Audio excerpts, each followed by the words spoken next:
welcome to the Hallmarkies podcast. We are super excited today. We have definitely one of the queens of Hallmark on our podcast today. It's so exciting to have Holly Robinson Peete here.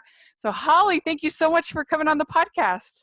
Well, thank you for having me. I'm excited to chat with you. Yeah, wow. People will be super thrilled to get to hear from you. And so what I thought we would do at first is just say, how are you and your family doing? I think we all feel more invested in your family than the typical guest on our podcast because you had your show, Meet the Peets. And so just how has your family been through this quarantine, and how are they doing in 2020? Well, it's been like every family. It's been different for sure. As a mom, you want to keep your kids, safe. And my kids aren't, really kids anymore. My youngest is 15. Yeah. But I still got two guys in high school. My oldest are twins. And my daughter, Ryan, graduated from college during the pandemic, which was kind of sad because she, obviously didn't get that big Yankee Stadium graduation she wanted. We went from Yankee Stadium to my living room. Right. So that was a little different. But you know what? I think we've become closer. We've talked to each other more. We've listened to each other more. And then when I went back to work, which was a total blessing on these movies, I brought them with me. And so we all went, schlepped up to Canada, including the dogs. We quarantined, we stayed safe, and the Canadian government has just been doing everything so well up there so that we could continue to produce this content and get these movies done. So I was really thankful for my family that they went with me. Oh, that's great. I'm glad that they all got to go with you to the quarantine, because that would have been hard to be. I know some people have had to just be alone for 2 weeks in a hotel room, and that's a surreal experience. Yeah, I didn't want that. I Yeah. definitely didn't want that. I wanted to have my whole family with me, and when they were down to quarantine with me, and we had a house and dogs, and so it felt a little bit more normal. And I'm really glad that I had that opportunity. Yeah, that's good. How has RJ been doing with all this, with the quarantine and everything? RJ's been struggling a little bit because, quarantine is hard for anybody, but for people on the autism spectrum, and obviously all people with autism are different. For RJ, it's been really hard because he loves to work. He loves his routine. Yeah. And he normally would be at Dodger Stadium, or he would be, in Irving, Texas, in Arlington, Texas with the Dodgers when they were getting that World Series ring. And he didn't get a chance to do that. So he definitely was feeling a little down. But it was great to have him with us. We watched the games all the time. The guys, his work coworkers would FaceTime him from the field when they won. So we've been trying to keep that sense of normalcy and connection up, but he's really missing working. So we're keeping our fingers crossed that he'll be able to work again for spring training. Well, you can tell him that we all loved seeing him on the show, and we're all thinking about him. So let him know. I will. Let him know that. Thank you. Yeah. And so your first role for Hallmark, I think, was in Angel of Christmas. Is that correct? That's correct. Yeah. So how did you end up getting in that role and getting a part on the network, getting involved with the network? Well, what's interesting is that I was, like a lot of people, a big fan. I was a Hallmarkie. I loved the movies.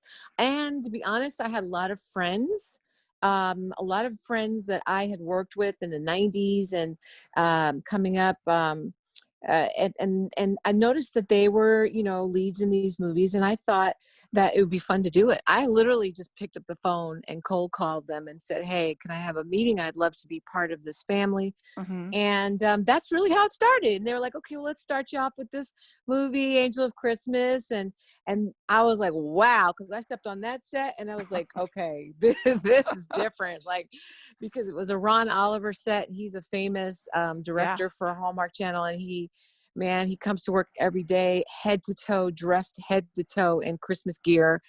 In between setups, he's playing Christmas music. I was like, where am I right now?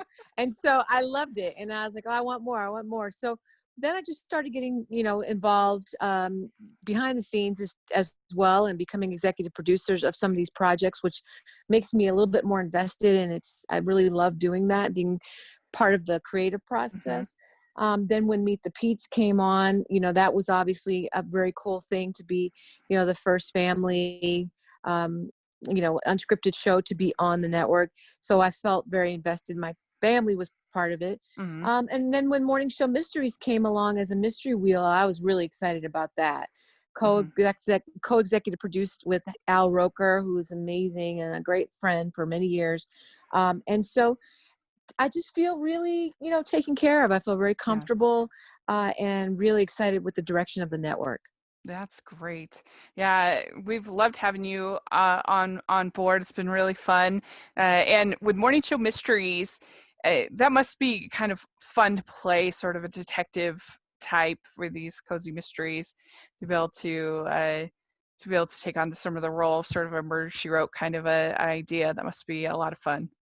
Yeah, I love the brand of movies that the mystery wheels are, Hmm. strong, smart women. Some of us are a little nosy and sticking our nose where we don't need to be, but we're all curious and we want to resolve things. And so Morning Show Mysteries is based on Al Roker's novels, and Hmm. I'm really excited to get back started on those again. I've missed working on those. I get started on those in February, Oh, that's and good news. yeah, excited to get back going.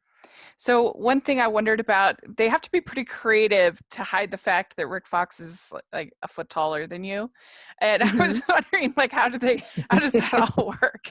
The Well, well, first of all, I am very good in high heels, thank goodness. yeah. I can run in them. I can do a lot of things in high heels, and so I definitely break out my highest high heels, for my Rick Fox heels, I call them.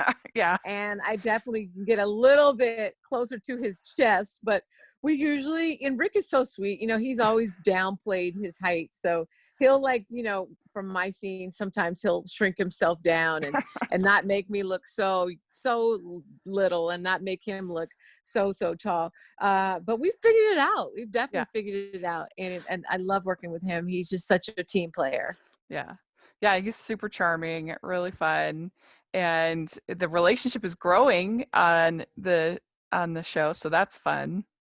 Yeah. I Hmm. mean, I'm really excited about where we're going to go next, and looking forward to getting these scripts in for the next Morning Show Mysteries. It'll be our sixth movie, and man, we absolutely love making these. Yeah.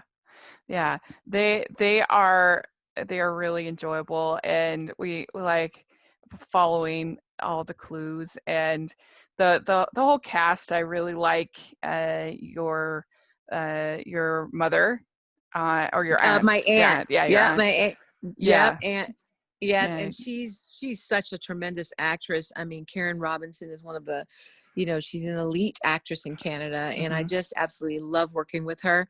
She's on Schitt's Creek, which is a hilarious show, and Hmm. she's always busy and doing stuff. And I'm looking forward to seeing her. It's been over a year, and I'm dying to see her Hmm. again. So you recently had the Christmas Doctor, Yeah. and we really enjoyed that film. I have to say I was not a big fan of the poster, so I was thinking, oh no, what is this movie going to be? And then I saw it, and I was like, oh, that was that was so good. I really enjoyed it. And so, what was that like to make that Well, film? it's interesting. The poster, the problem with the poster, I mean, I liked it. I had Yeah. no problem with it. But I mean, the problem with, I think the issue was that there's so many layers to this character. She was a military Yeah. doctor. She is a locum tenens doctor, and there's so many different layers. There's so many looks. You have Hmm. flashbacks. So without giving up the twist in the plot, which is probably one of my favorite in any script I've ever Hmm. done. I love this writing. So some really strong writing, and the plot twist was so intense that every time I would read it on the page, I'd start sobbing and bawling. So, Yeah. um, uh, and I just think there's so many different layers. So you really don't know who she is until you watch the movie. You don't know what's Yeah. going to happen. But we were able to assemble an amazing cast. Adrian Holmes, who played opposite me, was Hmm. so delicious and Yeah, amazing. he was. He looks awesome on camera. but he's just a really strong actor and very committed, and had Mhm. never done a Hallmark movie before. So this was his first. So I said, "Don't worry, you with the pro. I got you. I'll Yeah. keep you up to speed." Yeah. And we were a good team. And then now some of the other supporting actors really came through with some beautiful performances, Mhm. and I was really proud of it.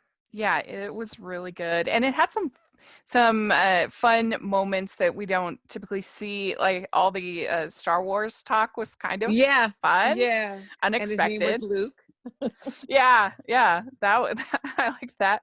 Also, we got a kick out of the what was it, tamale Tuesdays Tamale and Tuesday and and uh-huh. what is it, All the Waffle Wednesday, fish souffle. fish stick Friday. Yeah, oh yeah, Yeah. Fish Stick Friday. That was very clever. And Hmm. I liked also the fact, not to spoil anything, but I liked the fact that your character was never kind of shamed for her job or being committed to her job. Because a lot of times they come back to the country and it's like, oh, why was I in the big city working, for Right. that evil company? And that was not the case here. Like I like the fact that your family came to you. They were very supportive of you and your work. And it was about finding the right moment. You were not an ice queen of business. Right. Yeah. Right. Exactly. Exactly. And it's not like one side is the evil empire and the other Yeah. side is not. It's all good. It's all about Yeah. family and adjustment and pivoting and figuring out what you're going to do. And also, I love that we were shooting this in the middle of this crazy time. And so it really did Yeah. feel like a real time homage to frontline doctors and nurses. And that was something that was real special for me. Mhm. Yeah, that was really, really nice. And I couldn't tell in all the, like, you have crowd scenes, you have the different scenes that you couldn't tell that it was shot in COVID with restrictions and other things. I think they, in all of these movies, not just yours, but I think they've managed to to do that remarkably well.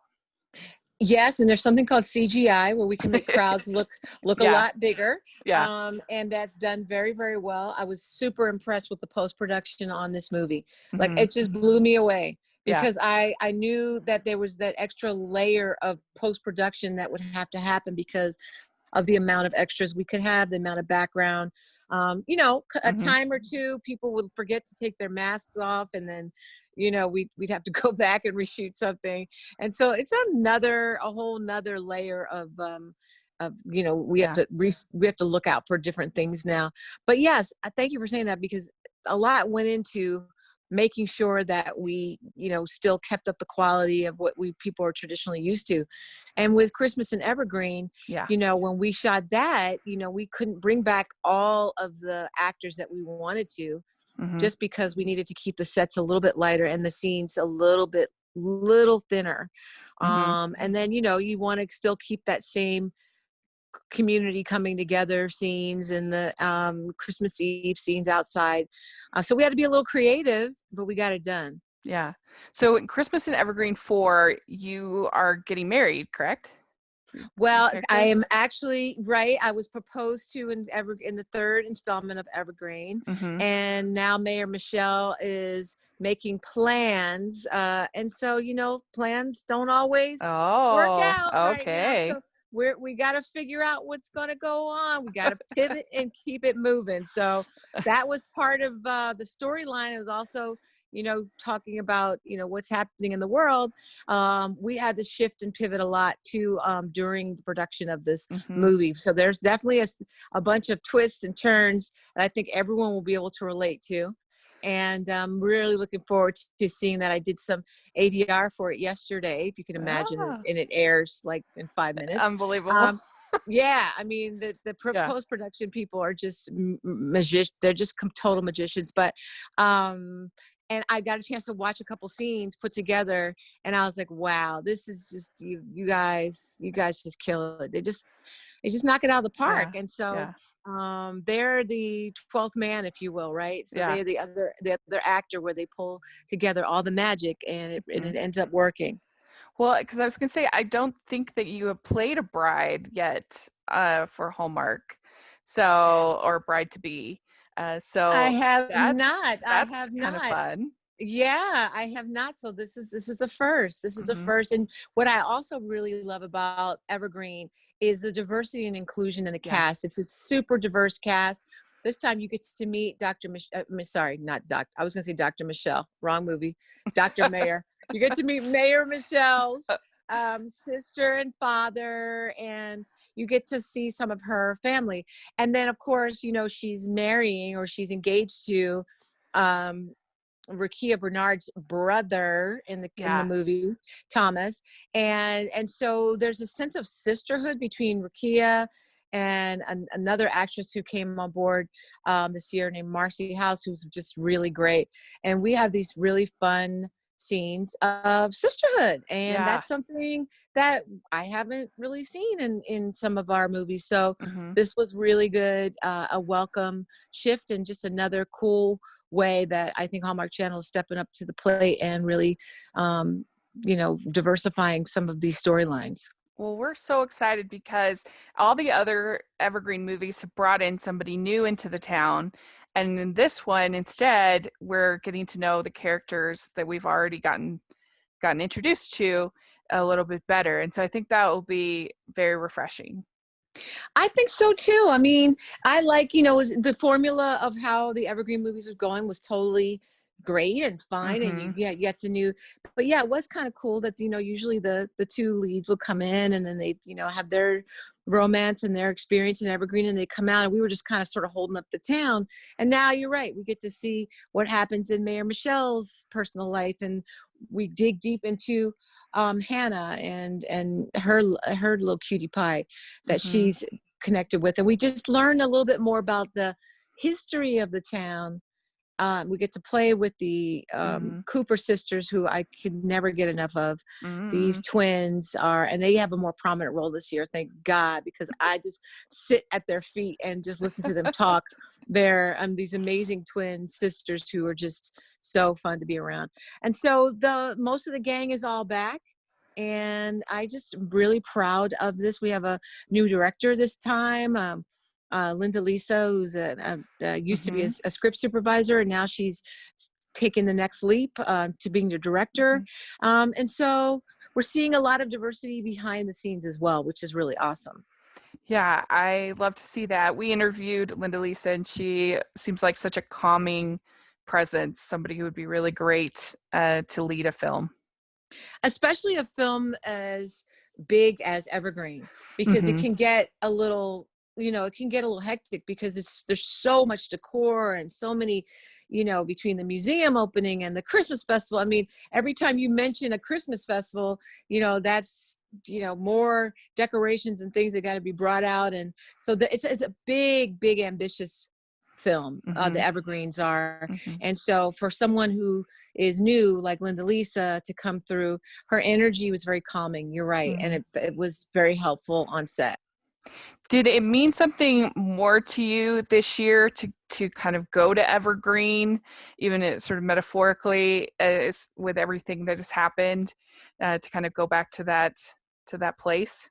Yes, for sure, because we it's like a big family reunion, right? We all get to see each other again as actors, and especially because there's so many Canadian actors as well that we get to connect with. And so yeah, this was about staying safe in COVID protocol, so we had to do a lot of things differently, but we were all respectful of each other's space. And when we would sit in these green rooms, we were sitting 6 feet apart. We just did everything right. And so we really enjoyed the times that we were together, and getting together again every time is always fun, getting to play with everyone. And then the beauty of that set. So the Evergreen set is just walking on there for the first time. It never gets old. The way it's decorated, it's a historical monument where we shoot that. And Mm-hmm. so, it's got its own bodyguards, and everything is certain things are Oh, very old and interesting. antique. Yeah, it's very strict there about shooting there, because all the buildings are actually very old. And so the buildings and that red truck, they're really the star of Evergreen. And we just kind of fill in the background. Mm-hmm. Yeah. Well, we're really looking forward to it. It'll be so much fun to go back to Evergreen. And thank you so much for taking the time to talk with us. It was so great to get to meet you, and make sure you tell your family they have a very, very Merry Christmas. And we're grateful for all that you do for Hallmark Channel. And we're looking forward to going back to Evergreen. Well, yeah, me too. I can't wait. I'll see everybody in Evergreen. Yes. Well, thank you. And Thank do you. you want to share your social media? Sure. You can find me pretty much on all platforms at Holly R. Peete, Peete. Great. Well, thank you very much, and Merry Christmas. Same to you. Thank you. Yeah. All right. We'd like to thank Holly for coming on the podcast. This was so much fun to get to talk with her, and let us know what you think about the things that we talked about. We'd love to hear your thoughts in the comment section or on Twitter. And make sure you're following the podcast at Hallmarkies Pod and Hallmarkies Podcast, all of our social media. And if you are listening on iTunes, please leave your ratings and reviews. We really, really appreciate it, especially this time of year.